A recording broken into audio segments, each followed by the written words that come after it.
Welcome to Suman TV. నేను మీ నవీన్.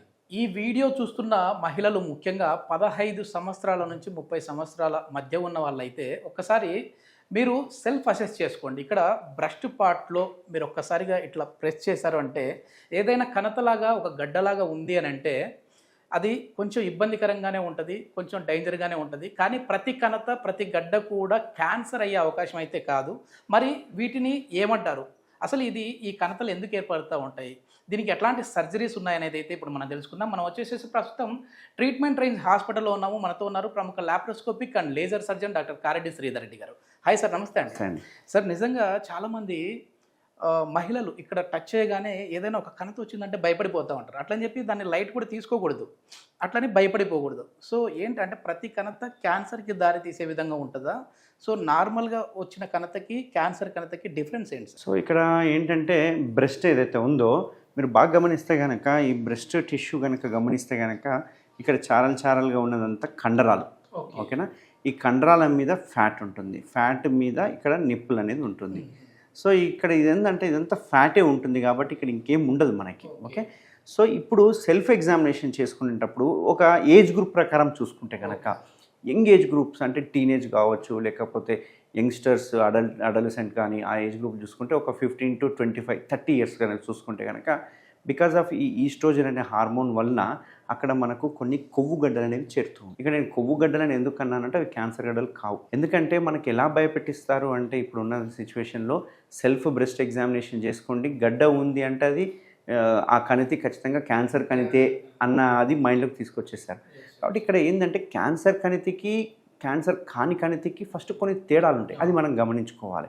అయితే ఇక్కడ క్యాన్సర్ కణితి రావడానికి కూడా మనకు కొంచెం వరకు జెనెటికల్గా కూడా చూసుకోవాలి. మన పెద్దవాళ్ళకి ఎవరికైనా క్యాన్సర్ వచ్చింది అంటే కనుక మనం అలర్ట్ అయిపోవాలి, ఎందుకంటే బ్రెస్ట్ క్యాన్సర్ అనేది ఫ్యామిలీ రన్నింగ్ ఉంటుంది కాబట్టి. అయితే ఇక్కడ ఇంకొకటి ఏంటంటే విషయం గుర్తుపెట్టుకోవాల్సింది 15 to 30 ఇయర్స్ ఏజ్ గ్రూప్ కనుక చూసుకుంటే ఆ ఏజ్ గ్రూప్ వాళ్ళకి బికాస్ ఆఫ్ హార్మోన్ చేంజెస్ వలన అక్కడక్కడ చిన్న చిన్న గడ్డలు వస్తుంటాయి. సో ఇప్పుడు మనం బ్రెస్ట్ టిష్యూ ఏదైతే ఉందో మనం దీన్ని 12 o'clock 3 o'clock 6 o'clock 9 o'clock అని డివైడ్ చేస్తాం, అంటే ఒక క్లాక్ వైజ్గా డివైడ్ చేస్తాం.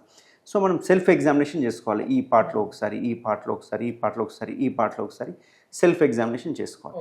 సెల్ఫ్ ఎగ్జామినేషన్ చేసుకున్నాక ఏదైనా గడ్డ లాంటిది గమనిస్తే కనుక ఫస్ట్ ఆ గడ్డ మెత్తగా ఉందా, హార్డ్గా ఉందా, ఫస్ట్ పాయింట్. ఆ గడ్డ ఫ్రీగా మూవ్ అవుతుందా, ఫిక్స్ అవుతుందా, సెకండ్ పాయింట్. ఆ గడ్డ పెయిన్ ఉందా, పెయిన్ లేదా, థర్డ్ పాయింట్. ఆ గడ్డ వచ్చినప్పటి నుంచి మనకు నిప్పుల నుంచి ఏదన్నా తెల్లటి ద్రవం లాంటిది కానీ లేకపోతే రక్తం నీళ్ళ లాంటిది కానీ రక్తం కానీ కారుతుందా లేదా, ఈ 5 పాయింట్స్ ఖచ్చితంగా మనం చెక్ చేసుకోవాలి. ఈ 5 పాయింట్స్ ఎందుకు చెప్తున్నానంటే కనుక అది నొప్పి ఉంది అంటే డేంజర్, నిప్పుల నుంచి రక్తం కానీ తెల్లటి ద్రవం లాంటిది కానీ కారుతుందంటే డేంజర్.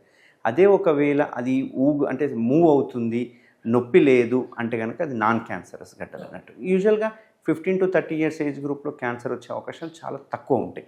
యూజువల్గా అబోవ్ 40-45 ఇయర్స్ ఏజ్ తర్వాత మనం చెప్తుంటాం. ఇక్కడ నేను ఒకటి చెప్పాను మీకు, ఫిక్స్గా ఉందా అంటే మూవ్ అవుతుందా, మూవ్ అవ్వట్లేదా ఒకటి చెప్పాను. రెండవది నొప్పి ఉందా, నొప్పి లేదా అనేది రెండో చెప్పాను. ఈ రెండింటిని నేను ఎందుకు చెప్పాను అంటే కనుక ఆ గడ్డ కనుక ఫ్రీగా మూవ్ అవుతుంది, నొప్పి లేదు అంటే దాన్ని ఫైబ్రో అడినోమాస్ అంటాం, మా భాషలో ఫైబ్రో అడినోమాస్ అంటాం. ఒకవేళ ఆ గడ్డ నొప్పి ఉండి మూవ్ అయితే లేదు, ఫిక్స్డ్గా ఉంది అంటే దాన్ని ఫైబ్రో అడినోసిస్ అంటాం. అయితే ఈ ఫైబ్రో అడినోమాకి ఫైబ్రో అడినోసిస్కి ఎలా డిఫరెన్షియేట్ చేయాలి అంటే కనుక ఆ గడ్డ ఎప్పుడూ ఫిక్స్డ్గానే ఉండి అప్పుడప్పుడు మూవ్ అవుతూ మళ్ళీ మెన్సెస్ వచ్చినప్పుడు, పీరియడ్స్ వచ్చినప్పుడు బ్రెస్ట్ హెవీనెస్ అనిపించడము, పెయిన్ అనిపించడం ఇట్లాంటివి ఉంటే దాన్ని ఫైబ్రో అడినోసిస్ అంటాం. ఈ ఫైబ్రో అడినోసిస్కి ఎటువంటి ట్రీట్మెంట్ అవసరం ఉండదు, ఎందుకంటే అది ఓన్లీ పీరియడ్స్ వచ్చినప్పుడు మాత్రమే అది హెవీనెస్ అనిపిస్తుంది బికాజ్ ఆఫ్ హార్మోన్స్ వలన. బట్ అదే ఫైబ్రో అడినోమా అనుకోండి, అది పీరియడ్స్ వచ్చినా పీరియడ్స్ రాకపోయినా ఎప్పుడు చూసినా అది సేమ్ సైజే ఉంటుంది, పెయిన్ ఉండదు, మూవ్ అవుతూనే ఉంటుంది. దీని అందుకే మనం మౌస్ అంటాం, మౌస్ ఇన్ ద బ్రెస్ట్ అంటాం. అదేంటంటే ఇట్లా పట్టుకోగానే ఇంకో సైడ్కి వెళ్ళిపోతుంది, ఇక్కడ పట్టుకుంటే ఇంకో సైడ్ వెళ్ళిపోతుంది, దొరకదు అంత ఈజీగా చేయికి. So mouse in the breast అంటాం, తిరుగుతూ ఉన్నట్టుగా అనిపిస్తుంటుంది. ఇట్లాంటి కొందరికి ఓసారి ఎక్కువ కూడా ఉంటాయి, 1-2 కూడా కలిసి ఒకటి దగ్గర గుత్తులు గుత్తులు కూడా వచ్చే అవకాశం. బ్రెస్ట్ దగ్గరైనా సార్ బాడీలో ఎక్కడైనా రావచ్చు. అంటే వీటిని ఏంటంటే ఈ ఫైబ్రో అడినోమాస్ ఏవైతే ఉన్నాయో అవి ఓన్లీ బ్రెస్ట్లోనే వస్తాయి. అదే కొవ్వు గడ్డలు అనుకోండి బాడీలో ఎక్కడైనా రావచ్చు. చాలామందికి మనం చూస్తుంటాం చేతులలో బుడిపెలు ఉంటాయి, అవంతా ఒక లైపోమా అంటాం. ఇది కూడా లైపోమా టైపే, జస్ట్ బ్రెస్ట్లో వచ్చింది కాబట్టి దీన్ని ఫైబ్రో అడినోమా అంటాం. అయితే ఫైబ్రో అడినోమా, ఈ ఫైబ్రో అడినోసిస్ రాగానే చాలామంది ఏంటంటే నాకు క్యాన్సర్ వచ్చేసిందని చెప్పేసి ఫిక్స్ ఇంకా అయిపోతారు. మెయిన్ ఏంటంటే సార్ పాలిచ్చే తల్లులో ఈ టెన్షన్ చూస్తూ ఉంటాం. అంటే బ్రెస్ట్ ఫీడింగ్ ఇస్తూ ఉన్నాము కానీ మాకేదో తగులుతూ ఉంది, ఇక్కడ పెయిన్ వస్తూ ఉంది అని అంటుంటారు కదా, అది మళ్ళీ వేరే కేటగిరీకి వస్తుందండి. ఇక్కడ పాలిచ్చే తల్లి లాక్టేషన్ మదర్లు ఏమవుతుంది అంటే ఒకవేళ లాక్టేటింగ్ మదర్ గనక సరి అయిన పాల ఉత్పత్తి బయటికి తీయకపోతే గనక పాపకి కానీ బేబీకి కానీ మిల్క్ తాగియకపోతే ఆ లాక్టేషన్ ఏదైతే ఆ మిల్క్ ఉందో లోపలనే ఉండిపోతుంది.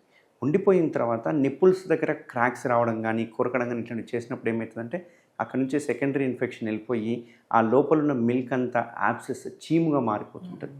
దాన్నే బ్రెస్ట్ యాబ్సెస్ అంటాం. ఇది వెరీ సీరియస్ కండిషను. వితిన్ మినిట్స్లో వితిన్ అవర్స్లోనే అది స్ప్రెడ్ అయిపోయి మొత్తం బ్రెస్ట్ అంతా ఎన్లార్జ్మెంట్ అయిపోయి సివియర్ పెయిన్ రావడము, చలి ఉండడము, జ్వరం రావడము ఇట్లాంటివన్నీ చూస్తూ ఉంటాం. దీనికి ఎమర్జెన్సీగా ఎంత వీలైతే అంత తొందరగా సర్జరీ చేయాల్సి వస్తుంది.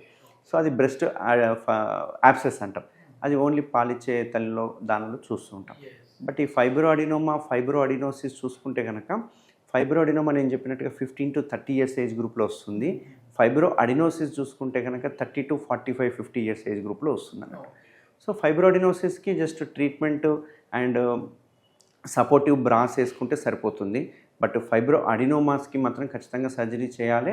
అది పెద్ద సైజు ఉంటే కనుక అది సైజు పెరుగుతూ ఉంటే కనుక బ్రెస్ట్ టిష్యూని కూడా పాడు చేస్తుంది కాబట్టి దాన్ని యూజువల్గా సర్జరికల్గా మనం రిమూవ్ చేస్తాం. ఓకే, ఇక్కడ మన ట్రీట్మెంట్ రేంజ్ హాస్పిటల్లో దీనికి సంబంధించి సర్జరీ ఎట్లా సక్సెస్ రేట్ ఉందండి? ఇక్కడ ఇంకొకటి విషయం నేను చెప్పడం మీ ద్వారా చెప్పడం ఏంటి అంటే నేను ఇందాక క్యాన్సర్ అన్నాను కదా, క్యాన్సర్ యొక్క లక్షణాలు ఎలా ఉంటాయి అంటే కనుక ఒకవేళ గడ్డ ఏదైతే ఫామ్ అయిందో అది గడ్డ హార్డ్గా అయిపోయి నొప్పి లేకున్నా సరే హార్డ్గా అయిపోయి చర్మం దగ్గరికి వెళ్ళిపోయి చర్మాన్ని పించబుల్ అంటే చర్మాన్ని ఇలా లాగితే రాకుండా చర్మం కూడా అతుక్కపోయినట్టు అనిపించడము, నిప్పుల్ డిశ్చార్జ్ అనిపించడము అండ్ యాక్సిల్లాలో కనుక గ్లాండ్స్ ఏమన్నా అంటే గ్రంథులు లాంటివి ఏమన్నా పెరిగితే కనుక దాన్ని అప్పుడు మనం క్యాన్సర్గా పరిగణించాల్సి వస్తుంది.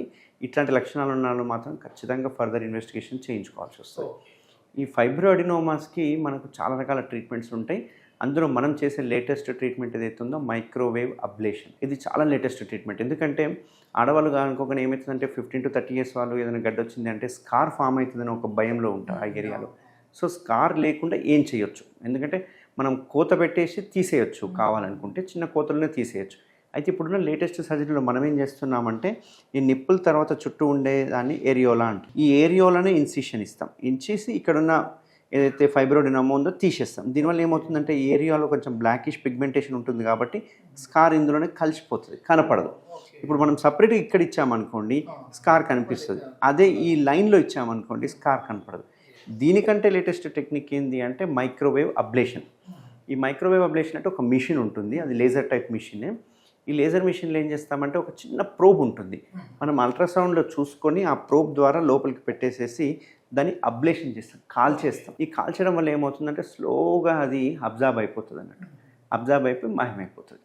ఇది కంప్లీట్ ఏమంటారు కోతలేని మెథడు, స్కార్ ఉండదు. ఒక సిట్టింగ్లో అయిపోద్ది సార్? అంటే యూజువల్గా 1-2 సిట్టింగ్స్లో అయిపోతుంది. సో ఇది కంప్లీట్ పెయిన్లెస్ ట్రీట్మెంట్, స్కార్ ఉండదు, బ్లీడింగ్ ఉండదు అండ్ వితిన్ 1 hour డిశ్చార్జ్ చేయడం జరుగుతుంది పేషెంట్ని. ఎటువంటి బెడ్ రెస్ట్ కానీ ఎటువంటి పథ్యం కానీ ఏది అవసరం లేదు, స్ట్రైట్ ఫార్వర్డ్గా డిశ్చార్జ్ అయ్యి ఆఫీస్కి వెళ్ళిపోవచ్చు. ఓకే, నెక్స్ట్ మళ్ళీ వాళ్ళ అంటే ఒకవేళ అన్మ్యారీడ్ వాళ్ళు ఉన్నారనుకోండి, మ్యారేజ్ అయిన తర్వాత కూడా మళ్ళీ వాళ్ళకి ఏం ప్రాబ్లం ఉండదు. సో ఇందులో ఏంటంటే ఫైబ్రో అడినోమాస్ అనేది ఎంగేజ్లోనే వస్తుంది కాబట్టి దీనికి మిల్క్కి లేకుంటే రేపు ఫ్యూచర్లో పెళ్ళికి ఎటువంటి సంబంధం ఉండదు. ఒకటి గుర్తుపెట్టుకోవాల్సింది ఏంటంటే ఫైబ్రో అడినోమాలు తీసినా మళ్ళీ వచ్చే అవకాశాలు ఉండొచ్చు బికాస్ ఆఫ్ హార్మోన్స్ ఇండ్యూస్డ్ కాబట్టి ఆ ఏజ్ పాస్ అయ్యేంత వరకు ఆ ఫైబ్రో అడినోమాస్ వచ్చే అవకాశాలు ఉంటాయి. ఈరోజు ఇక్కడ తీసామనుకోండి మేబీ ఇక్కడ రావచ్చు ఎనీ ప్లేస్లోనే రావచ్చు. కాబట్టి ఫైబ్రో అడినోమాస్ ఏం డేంజర్ కాదు కాబట్టి నథింగ్ టు వరీ. జెనెటిక్ వల్ల వస్తుందంటే కొంచెం వరకు జెనెటికల్గా కూడా వస్తుంది, హార్మోన్స్ జెనెటికల్ వల్ల వస్తుంది. చాలా మంచి ఇన్ఫర్మేషన్ సార్, అందరికీ ఉపయోగపడే వీడియో. థ్యాంక్ యూ అండి.